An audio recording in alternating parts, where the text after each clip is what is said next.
L'Afrique de l'Ouest, c'est 15 États, 15 pays divisés par 32 000 km de frontières, des éléments constituant un frein à l'intégration régionale, des éléments perçus comme des menaces pour la stabilité des États. Peuples unis par l'histoire, la géographie, la culture ont été divisés suite à une réunion autour d'une table où une carte était déposée et les gens ont pris un crayon et une règle pour diviser notre continent.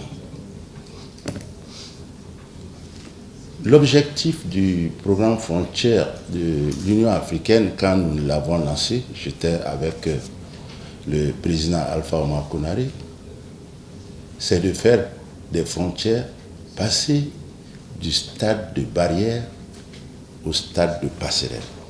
L'Union monétaire ouest-africaine, avec le soutien de l'Union européenne et le Club du Sahel, veut lever ces barrières et instaurer un débat autour des mécanismes innovants de compréhension et de coopération transfrontalière. Notre institution commune a amorcé depuis quelques années maintenant une nouvelle dimension de sa mission d'intégration, à savoir passer de l'intégration institutionnelle avec les États à celle de proximité avec les peuples. La frontière n'est pas et ne doit pas être une barrière entre les peuples. Parce que la réalité, forgée par l'histoire, proscrit, interdit la notion de barrière. Et c'est cette histoire qui fait que le Yoruba et le Haoussa sont parlés au Bénin comme ils le sont au Nigeria. Le séminaire sur le développement transfrontalier au Sahel mettra en œuvre les nouveaux outils pour financer la décentralisation.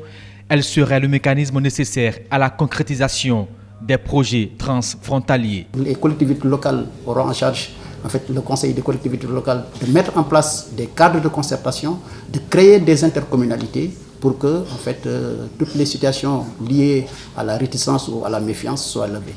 Il est même recommander à tous les ministères sectoriels de prévoir dans leur responsabilité, dans leur budget, des ressources permettant de réaliser des infrastructures